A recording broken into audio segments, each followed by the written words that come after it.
Good morning everybody students.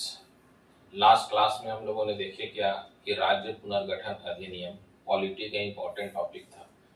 ये UPSC geography का भी सिलेबस है, राज्य पुनर्गठन अधिनियम, जो बहुत बार एग्जाम में पूछ चुका, मेंस में भी। और अभी देखिएगा 2025 में आईएएस का प्री हुआ, उसमें भी ये क्वेश्चन पूछा गया है। तो लास्ट वीडियो में हम लोगों ने देखे यह ज्योग्राफी का भी टॉपिक था और पॉलिटी का भी टॉपिक था। आज एक हिस्ट्री का एक नया टॉपिक शुरू करते हैं जो बहुत ही इम्पोर्टेंट है। देखिएगा कि भारत में राष्ट्रवाद का विकास होता है और राष्ट्रवाद के विकास के बाद सबसे इम्पोर्टेंट संगठन बनाया जाता है आईएनसी, इंडियन नेशनल कांग्रेस। और इंडियन नेशनल कांग्रेस से किसी भी एग्जाम को जाइए देने के लिए हमेशा एग्जाम में क्वेश्चन पूछा ही जाएगा। ये ऐसा इम्पोर्टेंट टॉपिक है। तो आज हम लोग देखते हैं आईएनसी। आईएनसी का जनक कौन है? आईएनसी, इंडियन नेशनल कांग्रेस, नाम किसके द्वारा दिया गया? इसके अलावा देखिएगा जब भी आप टॉपिक पढ़ेंगे तो आईएनसी से एक अधिवेशन, कौन कौन सा अधिवेशन इंपॉर्टेंट है। अधिवेशन तो आजादी का है, 56वें नंबर का है, जो मेरठ में हुआ था और इसके अध्यक्ष थे जेबी कृपलानी। जब भारत स्वतंत्र हुआ था उस समय आईएनसी का चेयरमैन जो थे जेबी कृपलानी थे और उस समय ब्रिटेन का प्रधानमंत्री क्लेमेंट एटली था। तो ये हिस्ट्री का बहुत ही इंपॉर्टेंट टॉपिक है। लेकिन इसी से रिलेटेड क्वेश्चन पूछता है क्या कि भारत में प्रथम राजनीतिक संगठन कौन सा है। तो भारत में प्रथम राजनीतिक संगठन जो बनाया गया था, लैंड होल्डर सोसाइटी बनाया गया था। और लैंड होल्डर सोसाइटी बनाया गया 1838 ईस्वी में कलकत्ता, बंगाल में। पहला इंपॉर्टेंट राजनीतिक संगठन था जो बनाया गया था देवेंद्र नाथ टैगोर के द्वारा, जो सबसे इंपॉर्टेंट है। फिर इसके बाद राजनीतिक संगठन बनाया जाएगा सुरेंद्र नाथ बनर्जी के द्वारा। कब बनाया जाएगा? 1876 ईस्वी में, कलकत्ता, बंगाल में। जो सबसे इंपॉर्टेंट है संगठन का नाम इंडियन एसोसिएशन। फिर इसके 10 वर्ष के बाद, 9 वर्ष के बाद आईएनसी बन जाएगा, इंडियन नेशनल कांग्रेस बन जाएगा। और इंडियन नेशनल कांग्रेस से जो सवाल पूछा जाता है, एक तो अधिवेशन कहाँ हुआ है, अधिवेशन जब हुआ है तो उसकी विशेषता क्या है, अधिवेशन जब हुआ तो उसका चेयरमैन कौन थे। ये इंपॉर्टेंट है, जो हमेशा क्वेश्चन पूछा जाता है। लेकिन हम लोग जब शुरू करेंगे तो पहले बैकग्राउंड शुरू करेंगे राजनीतिक संगठन के संबंध में। तो पहला land holder society. Land holder society को हिंदी में जमींदारों का संगठन कहा गया है। और ये जमींदारों का संगठन जो बनाया गया था, सबसे इंपॉर्टेंट 1838 में बनाया गया था, जो सबसे महत्वपूर्ण माना जाता है। यह अक्सर एग्जाम देने जाइएगा तो ये क्वेश्चन जरूर पूछा जाता है कि भारत में प्रथम आधुनिक भारत का प्रथम राजनीतिक संगठन का नाम क्या है।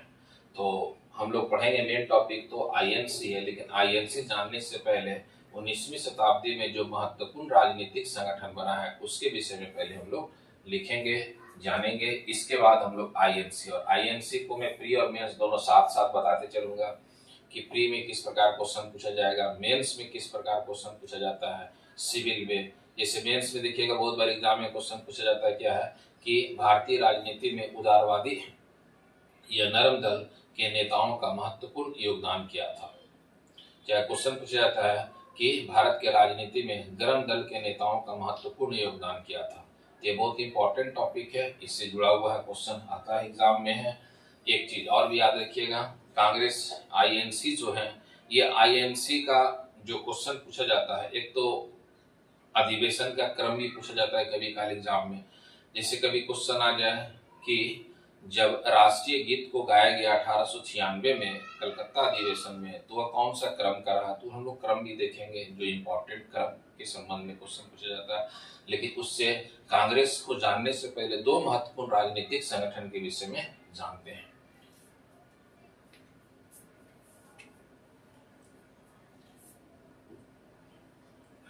आईएनसी से पहले दो महत्वपूर्ण राजनीतिक संगठन।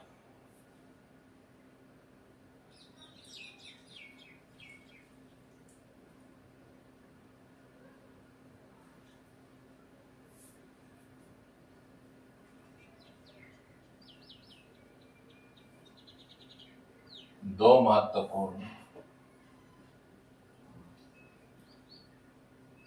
राजनीतिक संगठन। सबसे पहले राजनीतिक संगठन बनाया जाएगा लैंड होल्डर सोसाइटी।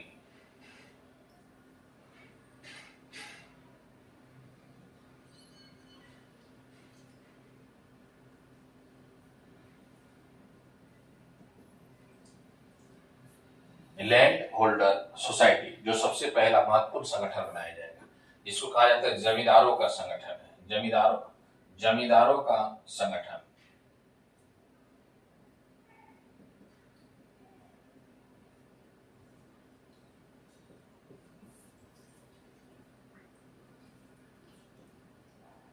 सामाजिक संगठन।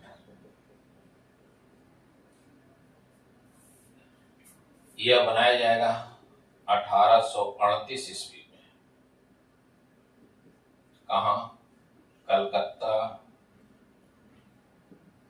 बंगाल में। अच्छा, किसके द्वारा बनाया जाएगा? जो अक्सर एग्जाम में क्वेश्चन पूछा भी जाता है, तो देवेंद्रनाथ टैगोर के द्वारा।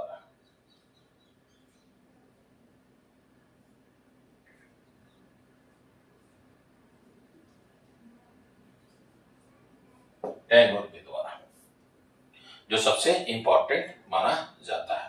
तो ये क्वेश्चन हमेशा पूछा जाता है कि आधुनिक भारत का प्रथम राजनीतिक संगठन था।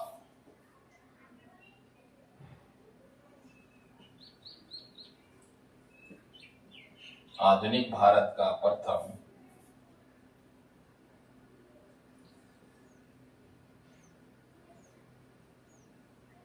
राजनीतिक संगठन था।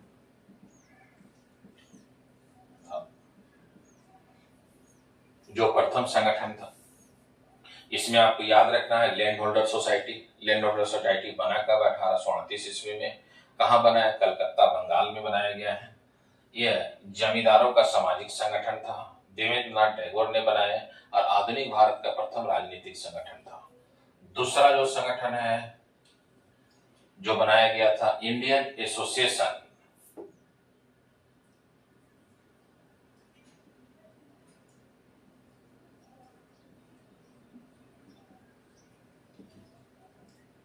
इंडियन एसोसिएशन, इसको कहते हैं भारतीय संघ।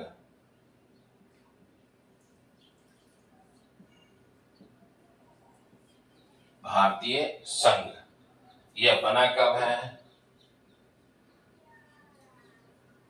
1876 ईस्वी में।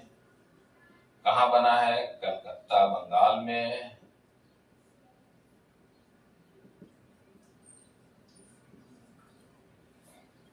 किसके द्वारा बनाया गया है? तो याद रखिएगा सुरेंद्र नाथ बनर्जी के द्वारा। एस.एन. बनर्जी, सुरेंद्र नाथ बनर्जी के द्वारा। लेकिन जब सुरेंद्र नाथ बनर्जी बना रहे थे तो इस संगठन में सहयोग देने वाला उनका एक भी और भी साथी थे, जिनका नाम था आनंद मोहन बोस।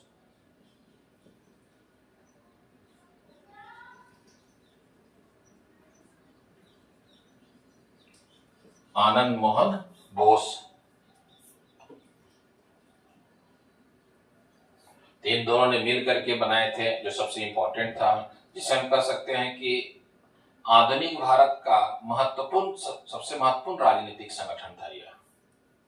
आधुनिक भारत का प्रथम महत्वपूर्ण राजनीतिक संगठन।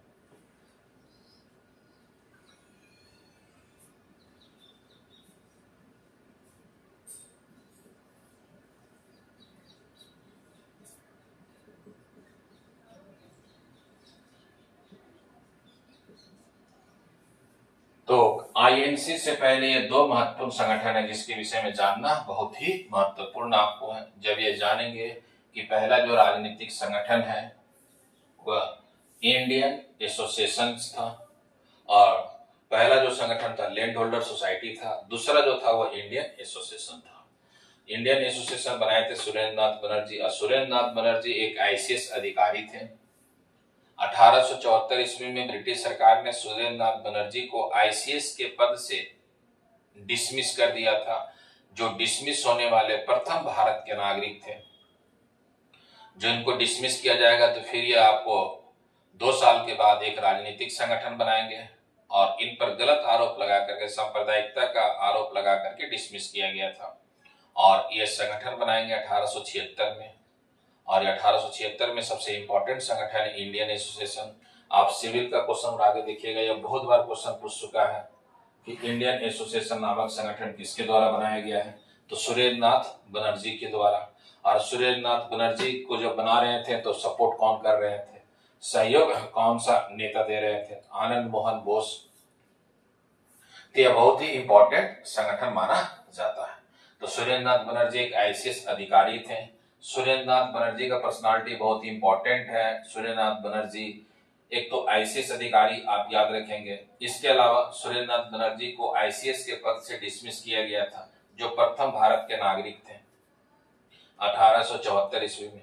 फिर 2 वर्षों के बाद 1876 ईस्वी में इन्हें इंडियन एसोसिएशन बना दिए। फिर इसके बाद इन्होंने भारत में जागरूकता लाने के लिए, ब्रिटिश सरकार का विरोध करने के लिए इन्होंने काफी इस पर काम किए हैं। कहा जाता है कि जब आईएनसी 1885 में बनाया जा रहा था तो उस समय भारत में जागरूकता लाने के लिए, भारत में लोगों को जागरूक बनाने के लिए ये पद यात्रा कर रहे थे। तो ये बहुत ही इंपॉर्टेंट था सुरेंद्र नाथ बनर्जी। सुरेंद्र नाथ बनर्जी को बिना ताज का बादशाह भी कहा जाता है। सुरेंद्र नाथ बनर्जी को बिना ताज का बादशाह भी कहा जाता है।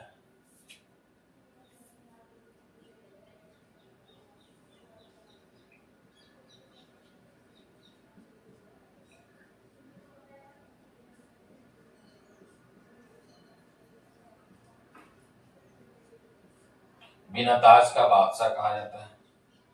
इनकी पुस्तक 2 है जिसमें आप याद रख सकते हैं। पहला, मेकिंग इन ए नेशन,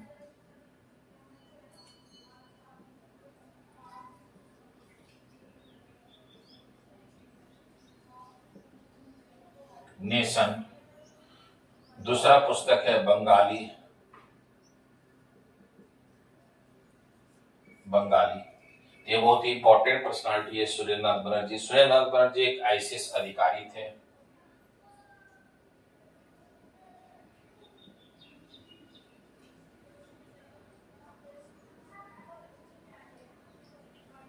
और आईसीएस के पद से इन्हें डिसमिस किया गया था।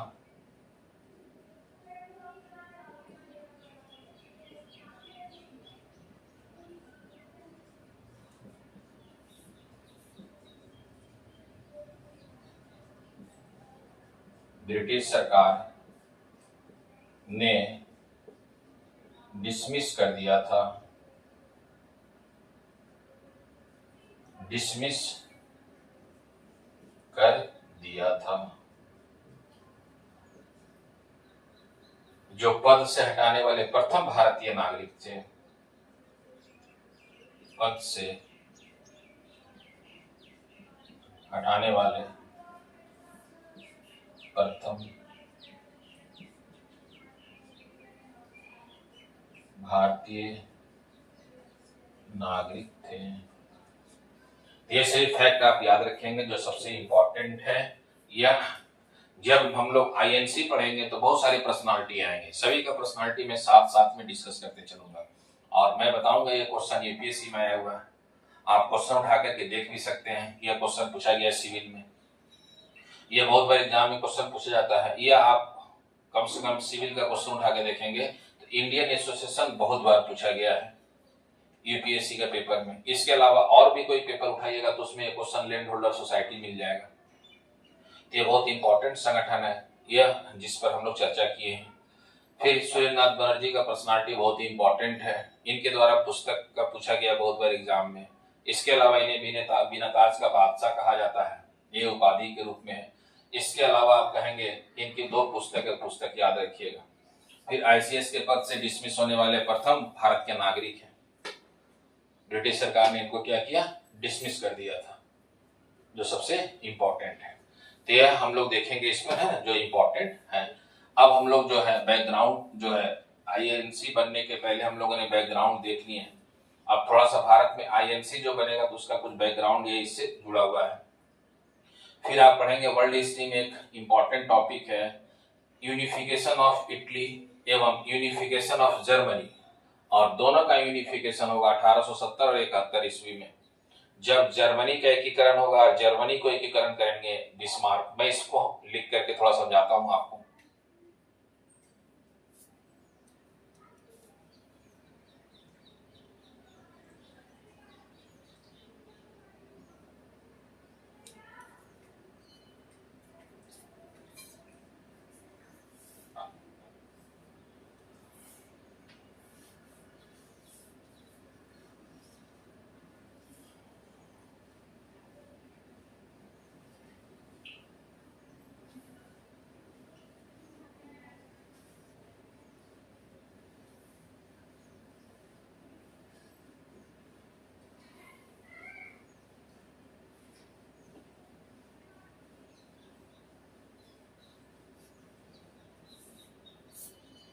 अठारह सौ सत्तर 71 में वर्ल्ड में एक महत्वपूर्ण घटना घटित होगा।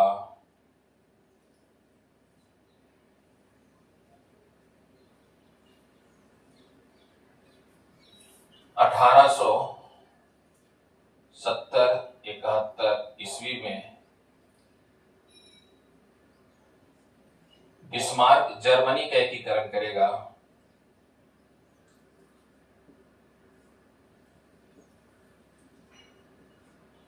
जर्मनी का एकीकरण करता है, जबकि जर्मनी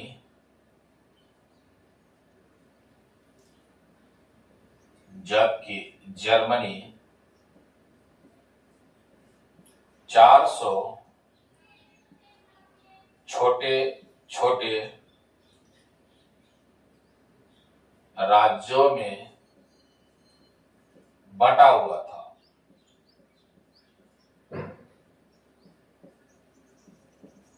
और उसे एक कर दिया बिस्मार्क ने 1870-71 में। और इसी की पैरेलल इसी समय चल रहा था इटली का एकीकरण में। 1870-71 ईस्वी में इटली का एकीकरण हुआ।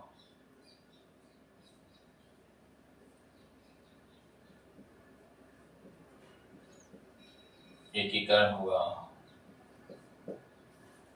के एकीकरण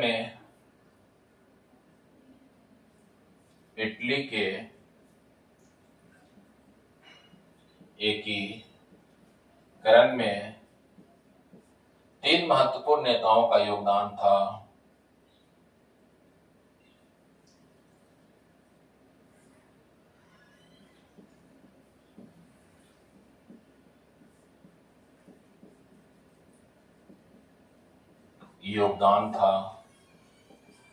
जिसमें पहला नाम आएगा जो सबसे इंपॉर्टेंट है, काबुर, जो सबसे इंपॉर्टेंट नाम आता है।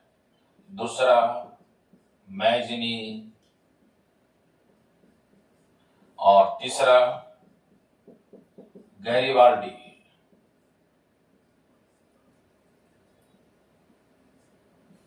इन तीनों ने मिलकर के इटली का एकीकरण किया, जबकि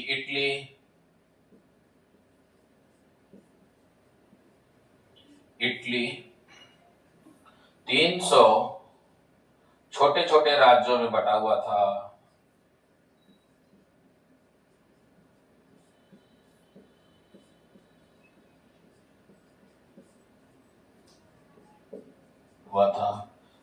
तो इस एकीकरण ने 1870 के दशक में भारत में राष्ट्रवाद का विकास किया।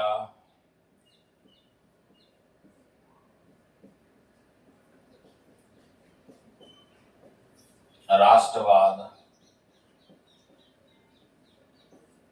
को विकसित किया।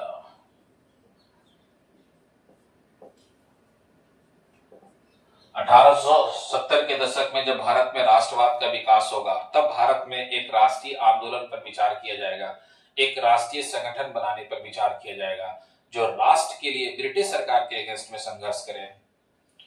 इसी में आप देखिएगा, जब आप पढ़ेंगे तो इसके मात्र 13 वर्ष पहले 1857 की क्रांति हुई थी। और इस क्रांति का असफल होने का जो सबसे महत्वपूर्ण कारण माना जाता है, फेल क्यों कर गया, तो वह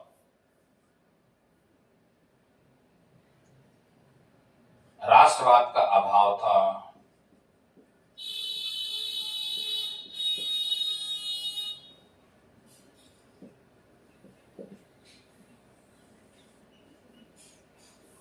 राष्ट्रवाद के अभाव के कारण कहा जाता है कि यह 1857 की क्रांति जो था ना, वह फेल कर गया, ये असफल हो गया, जो सबसे महत्वपूर्ण माना जाता है। तो भारत में राष्ट्रवाद का जो विकास है वो 1870 के बाद है। अब जब भी भारत में राष्ट्रवाद का विकास होगा, तो राष्ट्रवाद जब विकास होगा तो राष्ट्र के लिए एक महत्वपूर्ण संगठन बनाया जाएगा, और ये जो महत्वपूर्ण संगठन बनेगा, इसी से भारत में क्या होगा, राष्ट्रवाद का डेवलपमेंट होगा। और भारत में सबसे अधिक राष्ट्रवाद का जो विकास होगा वह बंगाल में होगा। फिर ब्रिटिश सरकार इसी बंगाल के राष्ट्रवाद को तोड़ने के लिए 1905 में बंगाल विभाजन कर दिया।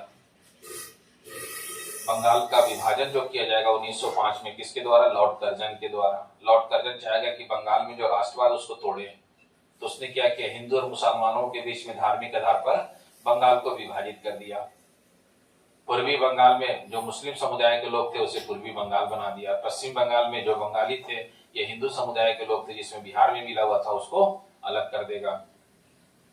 तो इससे क्या होगा कि एक इसके रिएक्शन में भारत में एक आंदोलन शुरू होगा बंगाल विभाजन के विरुद्ध में 1906 में, जिसे कहते हैं स्वदेशी बहिष्कार आंदोलन। बंगाल विभाजन के विरोध में ही आंदोलन शुरू हो जाता है। जब आप पढ़ेंगे तो 7 अगस्त 1905 ईस्वी को सुरेंद्रनाथ बनर्जी और आनंद मोहन बोस दोनों ने मिल करके कलकत्ता के टाउन हॉल से बंगाल विभाजन का विरोध करते हुए स्वदेशी बहिष्कार आंदोलन का श्री गणेश कर देंगे यहीं से। तो ये सबसे इंपॉर्टेंट है, यह जुड़ा हुआ है। तो इसीलिए हम लोग इसको देखेंगे। आपको है राष्ट्रवाद, राष्ट्रवाद जो है, और इस तरह वर्ल्ड में जब पढ़ेंगे, राष्ट्रवाद का जो विकास हुआ फ्रांसीसी क्रांति के बाद हुआ था, क्योंकि फ्रांसीसी क्रांति ने 3 शब्दों को जन्म दिया था, स्वतंत्रता, समानता और बंधुत्व। इन तीनों शब्दों के मिलने से ही बना राष्ट्रवाद। और यही राष्ट्रवाद को अंतिम में क्या किया, नेपोलियन ने उसका विनाश करने लगा, उसको तोड़ने लगा, उसको समाप्त करने लगा, जिसके कारण नेपोलियन बोनापार्ट भी 1815 के वाटरलू के युद्ध में पराजित हो गया और उसे सेंट हेलेना द्वीप एक कैदी बना करके भेज दिया गया, जहां कुछ वर्षों के बाद उसकी मृत्यु हो गई थी। तो यह राष्ट्रवाद का विकास जो फ्रांस की क्रांति से शुरू होता है 1789 से, और इसी फ्रांसीसी क्रांति से धीरे धीरे पूरे वर्ल्ड में राष्ट्रवाद विकसित हो जाएगा। और उसका प्रभाव भारत में कब आएगा, 1870 के दशक में। यदि 1857 की क्रांति में भारत में राष्ट्रवाद होता तो भारत 1857 में ही आजाद हो जाता, लेकिन इस समय भारत में राष्ट्रवाद का अभाव था। भारत में राष्ट्रवाद का विकास होगा 1870 के दशक के बाद। तब इसके 15 वर्षों के बाद महत्वपूर्ण संगठन बन जाएगा आईएनसी, इंडियन नेशनल कांग्रेस। तो हम लोगों ने जो अभी देखे, जो सबसे इंपॉर्टेंट टॉपिक था, ये कांग्रेस को बनाने से पहले, भारतीय राष्ट्रीय कांग्रेस के बनने से पहले ये महत्वपूर्ण जो था, आपको बैकग्राउंड था जो आपको जानना था। तो ये इंपॉर्टेंट है। अब हम लोग पढ़ते हैं आईएनसी। आईएनसी को मैंने बोला क्या कि आईएनसी में जब भी एग्जाम में क्वेश्चन पूछेगा तो 3-4 टाइप से क्वेश्चन पूछता है। एक तो अधिवेशन कहाँ हुआ, अधिवेशन की अध्यक्षता कौन कर रहा था, अच्छा कौन सा अधिवेशन था, इसके अलावा अधिवेशन जो में हुआ उसकी मुख्य विशेषताएं क्या थी। ये 4-5 टाइप से क्वेश्चन पूछा जाता है, लेकिन किसी न किसी एग्जाम में अक्सर पूछा जाता है। आप कोई भी पेपर उठा करके देख लीजिएगा, एग्जाम में हमेशा पूछा जाएगा। तो यहाँ आईएनसी के विषय में हम लोग अब देखते हैं, आईएनसी का जनक कौन है, आईएनसी नाम किसने दिया, इसके विषय में।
अब जो सबसे इम्पोर्टेंट टॉपिक है वो आईएनसी है।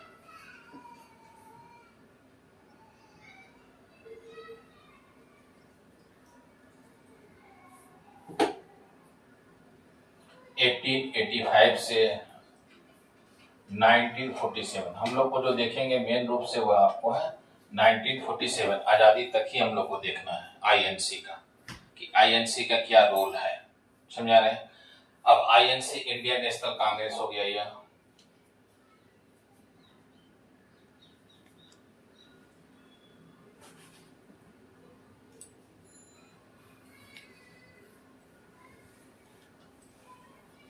जिसे हिंदी में भारतीय राष्ट्रीय कांग्रेस कहा गया।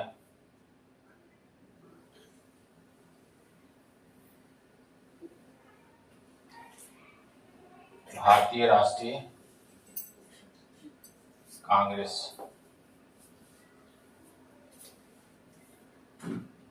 और आईएनसी इसलिए भी इंपॉर्टेंट टॉपिक है कि इसने भारत में क्या किया, राष्ट्रवाद का विकास भी किया था, जो सबसे महत्वपूर्ण है। अब आईएनसी का हम लोग देखेंगे 1885 से 1947 के बीच में। सबसे पहला क्वेश्चन पूछा जाता है कि आईएनसी का जनक कौन है, तो ए.ओ. ह्यूम है। सबसे पहले हम लोग नोट करते हैं आईएनसी का जनक कौन है।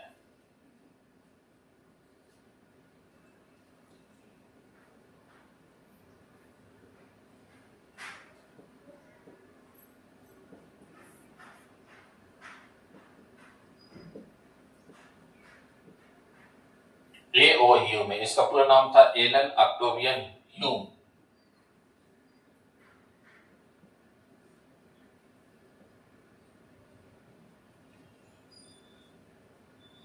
Elon Octavian Hume.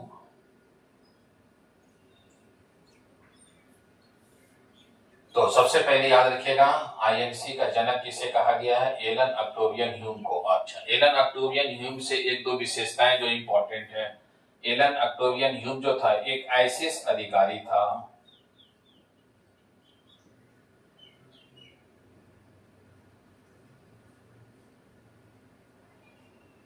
इसके अलावा इसे हरमिट शिमला के नाम से जानते थे।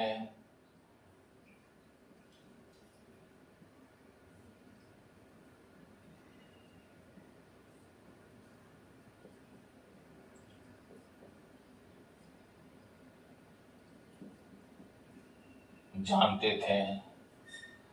इसके अलावा आईएनसी का जो हम लोगों ने पढ़े, आईएनसी का जनक हम लोगों ने देख लिया। अब आईएनसी नाम किसने दिया है,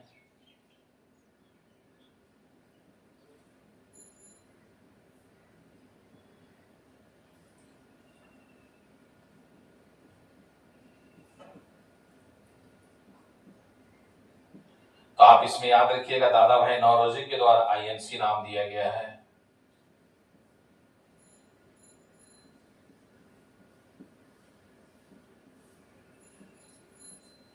अच्छा, दादा भाई नौरोजी का पर्सनालिटी बहुत इंपॉर्टेंट है। इन्हें भारत का पितामह कहा जाता है।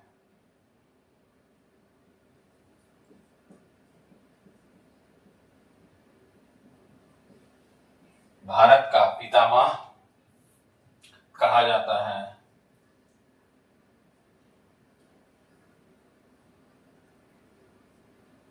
इन्हीं को grand old man of India के नाम से भी जानते हैं।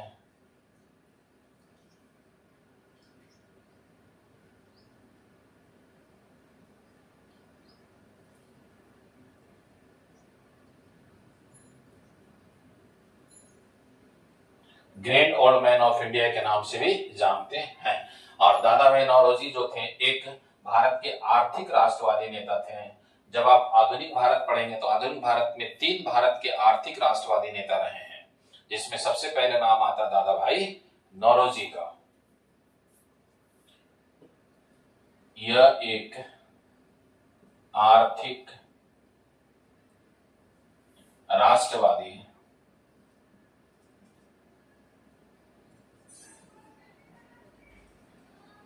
नेता थे।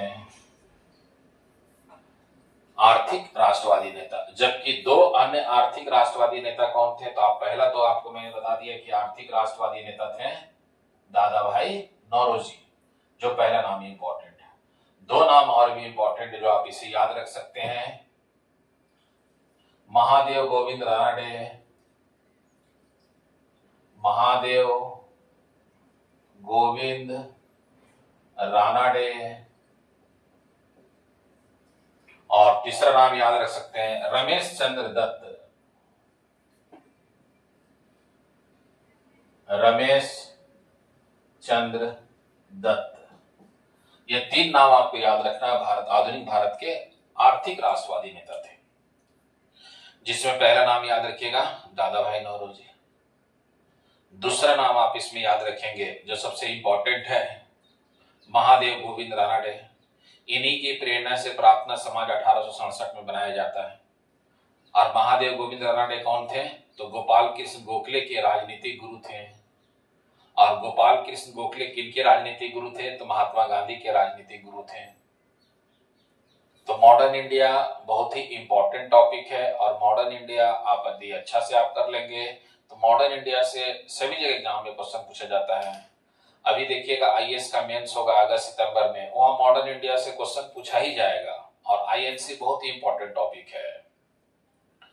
आप क्वेश्चन उठा करके देखिएगा लास्ट ईयर कोई भी, कभी नरम दल का भूमिका पूछेगा, कभी गर्म दल की भूमिका पूछेगा, कभी गांधीवादी भूमिका पूछेगा। जैसे अभी प्री के एग्जाम हुआ 25 मई को 2025 में, तो गांधी से केवल 3 क्वेश्चन पूछा गया है आधुनिक भारत के इतिहास में। बहुत ही इंपॉर्टेंट क्वेश्चन, और वह नहीं कि पहली बार क्वेश्चन पूछा गया, यह क्वेश्चन बहुत ही पहले हिस्ट्री में पूछ चुका है। तो यह बहुत ही इंपॉर्टेंट है जो क्वेश्चन पूछा जाता है। और मॉडर्न इंडिया एक ऐसा टॉपिक है कि एक बार यदि आपने तैयार कर लिए तो प्री और मेंस दोनों के लिए तैयारी आपकी हो गई। इसके बाद कोई भी आप एग्जाम देते रहिए। और जब भी मॉडर्न इंडिया तैयार करिए तो पर्सनालिटी जरूर तैयार करिए।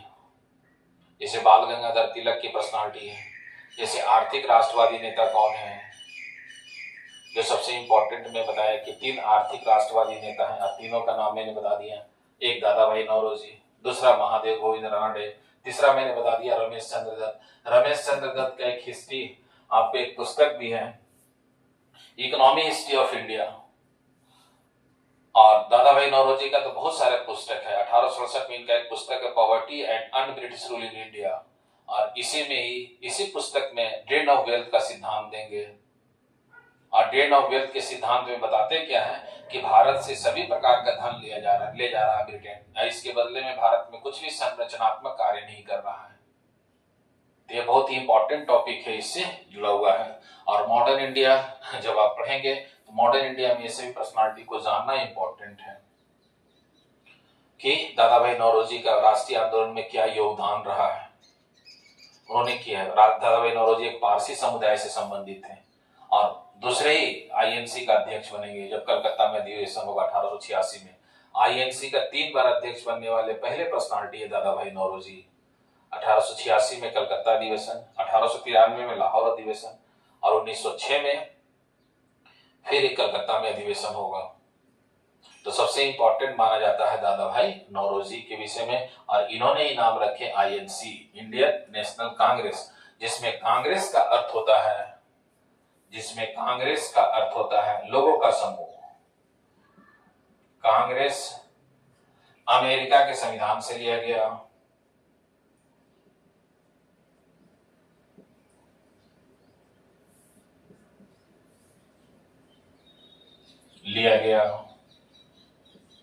जिसका अर्थ लोगों का समूह होता है।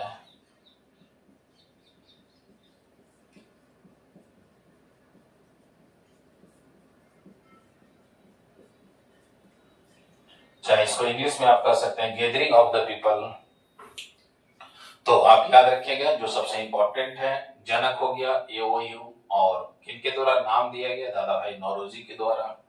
अच्छा, इसमें क्वेश्चन पूछा जाता है, मेंस में भी क्वेश्चन बहुत बार आ चुका है कि आईएनसी के गठन में एक सिद्धांत है जो सेफ्टी वाल्व का सिद्धांत है, सुरक्षा वाल्व का सिद्धांत है। और सुरक्षा वाल्व का सिद्धांत किससे जुड़ा हुआ? तो आईएनसी से जुड़ा हुआ है।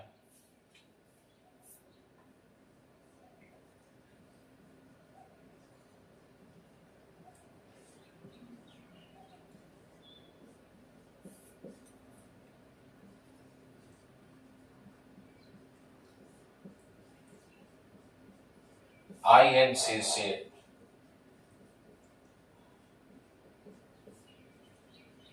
जुड़ा हुआ है। और यह सुरक्षा वाल्व का सिद्धांत बहुत बार एग्जाम में पूछ चुका है कि सुरक्षा वाल्व का सिद्धांत जो है वो किससे जुड़ा हुआ है, तो आप याद रखिएगा आईएनसी। अब ये सुरक्षा वाल्व का सिद्धांत, इसके विषय में मैं थोड़ा समझाता हूं आपको है कि जैसे 1857 की जब क्रांति हुआ था तो अंग्रेजों का शासन व्यवस्था पलट गया था, तो ये उलट दिया गया था। क्यों? क्योंकि 1857 की क्रांति में क्या था, ब्रिटिश ईस्ट इंडिया कंपनी समाप्त हो गया और भारत में किसका शासन लागू किया गया, ब्रिटिश क्राउन का शासन लागू किया गया।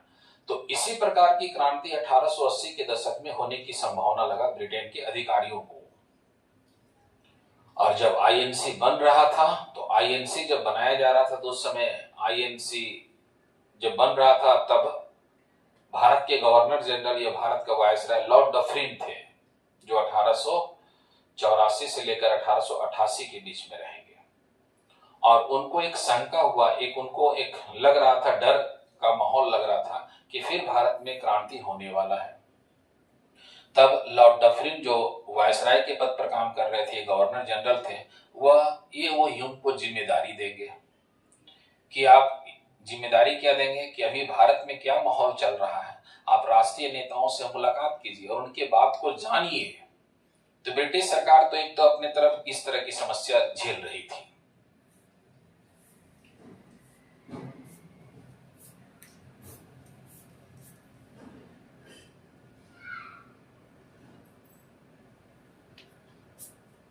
एक तरफ तो क्या है कि ब्रिटिश सरकार इन सभी समस्याओं को झेल रही थी, उलझ रहा था। उनको लग रहा था क्या कि भारत में जो है,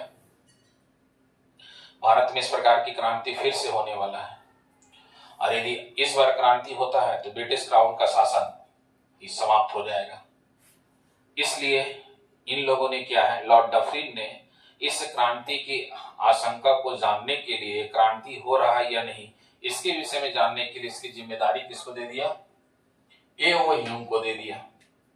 और ए.ओ. ह्यूम को बोला क्या कि आप राष्ट्रीय नेताओं से वार्ता कीजिए और वार्ता करने के बाद देखिए कि भारत के राष्ट्रीय नेताओं में क्या विचार चल रहा है, और वह विचार चल रहा है तो वह विचार को जाने कैसे। उनको बोले कि एक संगठन बनाए। तब इस समय एक संगठन बनाने पर विचार करेगा कौन, लॉर्ड डफरिन। किसको जिम्मेदारी दे देगा, ए.ओ. ह्यूम को। और ए.ओ. ह्यूम क्या करेंगे, राष्ट्रीय नेताओं के विचारों को जानेंगे, राष्ट्रीय नेताओं से मुलाकात करेंगे और मुलाकात करने के बाद वह सभी से विचार जानने के बाद उनके पास एक सुझाव रखेंगे कि आप लोग मिल करके एक राजनीतिक संगठन बनाइए, एक संगठन बनाइए जिसमें ब्रिटिश सरकार के अगेंस्ट में कोई भी वार्ता नहीं हो। और राष्ट्रीय नेता इस समय क्या है, 1870 के बाद भारत में क्या है, एक राष्ट्रवाद का विकास हो चुका था। भारत के राय तो ब्रिटिश सरकार का पक्ष मैंने बताया अभी कि ब्रिटिश सरकार इस प्रकार का चाह रहा है, ब्रिटिश सरकार इस प्रकार की उसके मन में आशंका है, इसलिए वह डर के मारे से इस प्रकार की बात बोल रहा है राष्ट्रीय नेताओं को। और राष्ट्रीय नेता जो है इस प्रकार का काम जो कर रहे थे, दूसरी तरफ जो थे वह राष्ट्रीय नेता थे। राष्ट्रीय नेताओं का विचार क्या था कि वह कोई भारत में एक संगठन बनाने पर विचार कर रहे थे, सोच रहे थे, लेकिन वह संगठन बनेगा तो उन लोग मिल करके बनाएंगे। तो राष्ट्रीय नेता जो थे सभी लोग मिल करके एक विचार किए कि हम लोग ब्रिटिश सरकार के सहारे एक संगठन का निर्माण करते हैं और उसी संगठन के निर्माण में श्रेय आएगा आईएनसी, इंडियन नेशनल कांग्रेस। और इंडियन नेशनल कांग्रेस बनाने पर विचार किया जाएगा और इंडियन नेशनल कांग्रेस सबसे इंपॉर्टेंट संगठन बनेगा। तो इसलिए कहा गया कि एक तरफ से ब्रिटिश सरकार है, उसको सुरक्षा का डर लग रहा है कि कहीं क्रांति ना हो, दूसरे तरफ राष्ट्रीय नेता यदि कोई राष्ट्रीय संगठन बनाते हैं तो ब्रिटिश सरकार उस संगठन को समाप्त कर देता। इसलिए इन लोग भी कोई संगठन बना नहीं रहे थे। तब इनके पास एक विचार आया और उस विचार में इनको एक श्रेय मिला, उनको एक प्रोत्साहन मिला कि ब्रिटिश सरकार हमको एक संगठन बनाने का सुझाव दे रही है। तब इन लोगों ने मिलकर के एक संगठन बनाया और वही संगठन है जो सबसे इंपॉर्टेंट बन गया, इंडियन नेशनल कांग्रेस। और इसी को कहा जाता है सुरक्षा वाल्व का सिद्धांत कहा गया है। और ये सुरक्षा वाल्व का सिद्धांत बहुत बार एग्जाम में पूछा जाता है और सुरक्षा वाल्व का सिद्धांत ये बहुत बार एग्जाम में मेंस में पूछ चुका है, चाहे वह सिविल का मेंस हो, चाहे वह कोई भी आप मेंस देने जाइएगा, यही है। और इसी आशंका को कहा गया है सेफ्टी वाल्व का, थ्योरी ऑफ सेफ्टी वाल्व कहा जाता है। तो यह सुरक्षा बल के सिद्धांत के संबंध में था। आप सबसे बेस्ट है कि इसे प्री और मेंस दोनों तरह से आप तैयार कर सकते हैं आराम से। यह टॉपिक बहुत ही इंपॉर्टेंट है। क्वेश्चन पूछेगा आईएनसी के गठन में सुरक्षा बल का सिद्धांत का क्या महत्व है, तो आपको बताना पड़ेगा। ये क्वेश्चन पहले एग्जाम में आ भी चुका है। यूपीएससी का पेपर आप उठा के देख लीजिए, आरएस का पेपर उठा के देख लीजिए, यूपीपीसीएस का मेंस का पेपर आप उठा के देख लें। ये क्वेश्चन पूछा जा चुका है कि सुरक्षा बल के सिद्धांत जो है आईएनसी के गठन में कौन सी भूमिका निभाता है, वो इसका क्या योगदान है। तो आपको यही बताना है ब्रिटिश सरकार का क्या योगदान है, ब्रिटिश सरकार को क्यों डर लग रहा था और राष्ट्रीय नेता क्यों नहीं एक संगठन बना रहे थे किसी डर के कारण, और दोनों का तुलनात्मक अध्ययन करके आपको आंसर को लिखना है। इसके बाद कंक्लूजन यह बताना है कि 1870 के दशक के बाद भारत में राष्ट्रवाद का विकास हो चुका था, और जब राष्ट्रवाद का विकास हुआ तो इसके लिए एक राष्ट्रीय संगठन बनेगा, और वही राष्ट्रीय संगठन बन गया है आईएनसी के रूप में, जो सबसे राष्ट्र का प्रतिनिधित्व करेगा। अब यहाँ राष्ट्रीय नेता ब्रिटिश सरकार के अगेंस्ट में एक मंच मिल गया आईएनसी, और उसी मंच से ब्रिटिश सरकार का विरोध शुरू होगा। किस प्रकार का? राजनीतिक विरोध शुरू होगा, आर्थिक विरोध शुरू होगा, सामाजिक और सांस्कृतिक विरोध शुरू किया जाएगा, जो सबसे महत्वपूर्ण है। तो ये आप याद रखेंगे, जो सबसे इंपॉर्टेंट है यह घटना घटित हुआ है। तो यह हमने देखा अभी आईएनसी में सुरक्षा बल का सिद्धांत, आईएनसी के गठन में आईएनसी का जनक एओ ह्यूम। फिर इसके बाद हम लोगों ने देखा आईएनसी नाम किसने दिया, तो आप याद रखिएगा दादा भाई नौरोजी। इसके अलावा मैंने बताया कि आधुनिक भारत के 3 आर्थिक राष्ट्रवादी नेता हैं। एक है दादा भाई नौरोजी, दूसरा है महादेव गोविंद रानडे, और तीसरा है रमेश चंद्र दत्त। रमेश चंद्र दत्त एक आईसीएस अधिकारी थे, और रमेश चंद्र दत्त का जो पुस्तक है इंपॉर्टेंट है, इकोनॉमी हिस्ट्री ऑफ इंडिया। ये बहुत बार एग्जाम में क्वेश्चन पूछ चुका है, इकोनॉमी हिस्ट्री ऑफ इंडिया।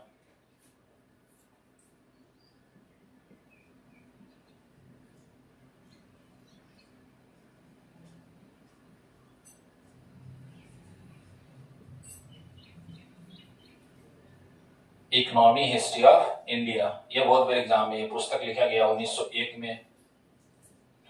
और रमेश चंद्र दत्त क्या थे? एक आईसीएस अधिकारी थे।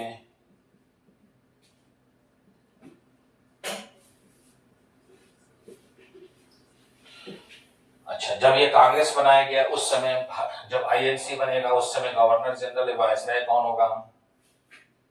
भारत का वायसराय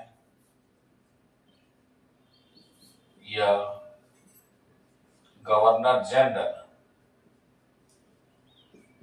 लॉर्ड डफरिन था। लॉर्ड डफरिन कब से कब रहेगा?